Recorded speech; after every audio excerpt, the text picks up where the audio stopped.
قال أبي رضي الله عنه: قلت يا رسول الله إني أكثر الصلاة عليك صلى الله عليه وسلم.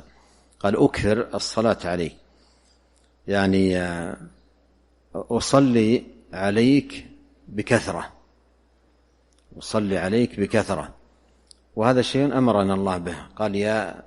قال سبحانه وتعالى: إن الله وملائكته يصلون على النبي يا أيها الذين آمنوا صلوا عليه وسلموا تسليما، صلى الله عليه وسلم. أمر الله بذلك، وجاءت عن نبينا عليه الصلاة والسلام أحاديث كثيرة في فضل الصلاة والسلام على رسول الله صلى الله عليه وسلم. قال: من صلى علي واحدة صلى الله عليه بها 10.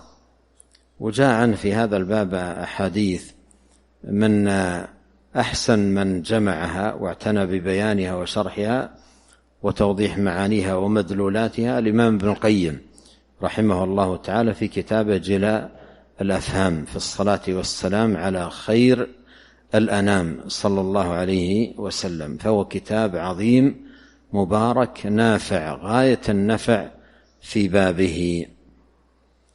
قال أبي رضي الله عنه: إني أكثر الصلاة عليك، فكم أجعل لك من صلاتي؟ الآن لاحظ: أكثر الصلاة عليك، وكم أجعل لك من صلاتي؟ كم أجعل لك من صلاتي؟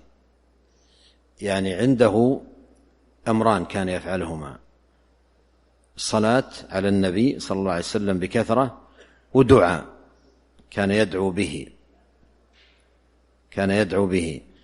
فسؤاله مع إكثاري من الصلاة عليك: كم أجعل لك من صلاتي؟ المقصود بصلاتي دعائي، صلاتي المراد بها دعائي. وصل عليهن إن صلاتك سكن لهم. صل عليهم، ادعو لهم. الصلاة معناها الدعاء، الصلاة معناها الدعاء. فيقول بي: كم أجعل لك من صلاتي؟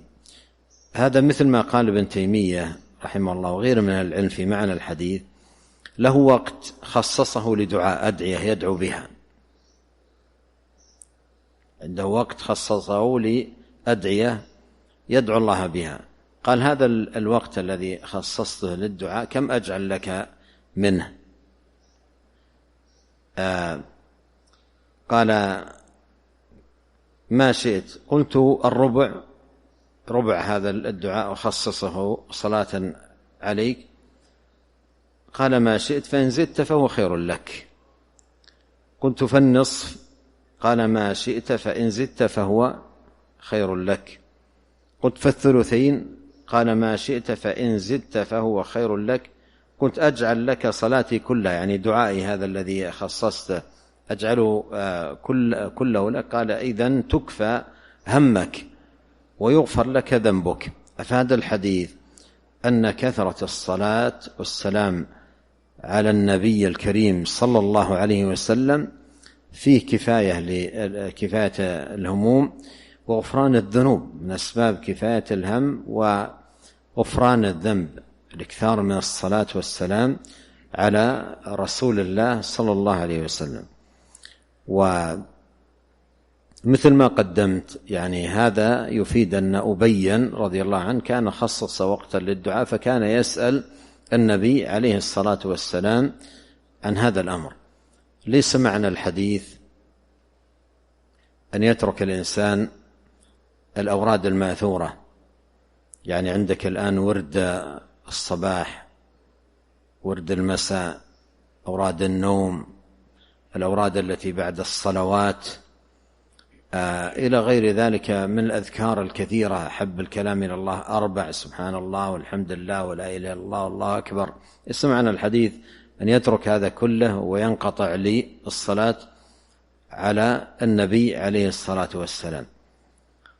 وإنما المعنى مثل ما ذكر أهل العلم، يعني كان عنده وقت خصص فيه أدعية، فيسأل النبي صلى الله عليه وسلم كم يجعل له من هذا الدعاء الذي خصص له وقتا يدعو الله به. وليس معنى الحديث أن الإنسان ينقطع عن الماثور والوارد من أذكار الصباح والمساء والأدعية التي تقال في طرفي النهار أو تقال عند النوم أو تقال في غير ذلك من الأوقات، وجمعها أهل العلم في الكتب المصنفة في عمل اليوم الليلة. ما يترك الإنسان عمل اليوم الليلة والوظائف المرتبة في السنة وينقطع للصلاة على النبي صلى الله عليه وسلم. ليس هذا هو المراد، ليس هذا هو المراد. نعم.